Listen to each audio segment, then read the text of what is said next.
Hello guys! So yan nga po, ako na nga lang po ulit mag-isa po dito sa taas ng bahay at solong-solo ko na naman to. At nakakamiss nga lang yung ganito, yung maghapong mag-isa lang nasa loob ng bahay. Walang maingay, walang magulo, walang kakaladyan, at walang kakwentuhan. At syempre po, pangungunahan ko na nga din po kayo. Sigurado naman po may mga magtatanong, nasan si Dayan? Bakit po? Ano po nangyari? So ganito nga po yun. At alam naman po natin sa isang relasyon, hindi po talaga maalis yung tampuhan, yung selusan, yung away. At kami po ni Dayan, minsan po meron po talagang hindi pagkakaintindihan. At sa pagsasama nga po namin na halos magsasyam na buwan na, doon na nga po namin nakita yung mga plus ng bawat isa, yung good and bad side. At siguro nga po sa paulit-ulit na lang po na pangyayari na yun na hindi pagkakaintindihan. At dumating na nga po yung punto na napagod at nawala na nga din po ng pagmamahal sa bawat isa. At ayun nga po, kaya nga po si Dayan, hinatid na nga po namin kanina sa terminal. At siya nga po ibabalik na sa Bicol.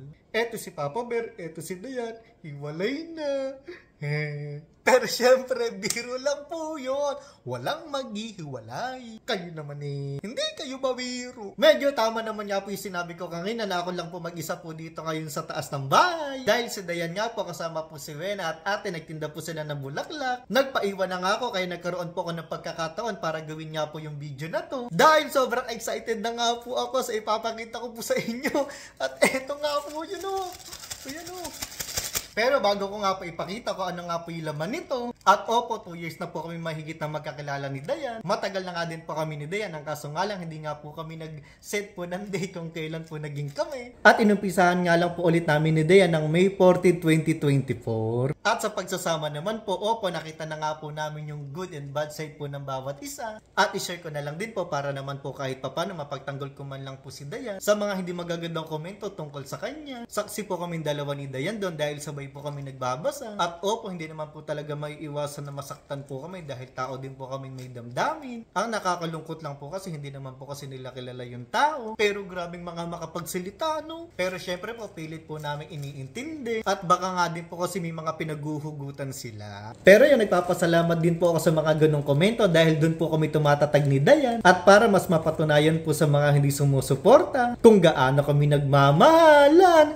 At sa totoo nga lang po, sa amin pong dalawa, mas sweet po si Dayan kaysa sa akin. Kapag po kasi nasa public place kami, gusto po ni Dayan magka-holding hands dahil ako naman nga po itong mahiyain. Kaya ang ginagawa ko na lang kaysa mag-holding hands, inaakbayan ko na lang. Parang pare-pare lang. Sa amin pong dalawa, siya pinagbababa ng pride, siya pa nga pinanunuyo. At sa amin dalawa, ako yung may mas toyo. Kaya ang masasabi ko lang po, kung ano man pong panguhusga ang matanggap namin, ang importante kami pong dalawa ang nagkakaintindihan. O siya, napapahaba na ngayong kwento natin. Ito na nga po yung laman.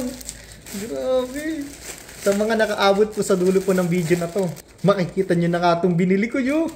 Wow, ano kaya to? Guys, eto na, dumating na nga po yung panibagong yugto. At yung suot nga po ni Dayan na promise ring ay papalitan na natin. At siguro nga po sa iba murang halaga lang to. Pero para po sa amin ni Dayan, hindi naman na nga din po mahalaga yung presyo po ng singsing. Ang mas mahalaga yung nagmamahalang kayo, hindi kayo naglolokohan, hindi kayo nagsasakitan, may tiwala sa isa't isa, at may respeto. Oh, basta abangan nyo na nga lang po yung magaganap pa. Ay.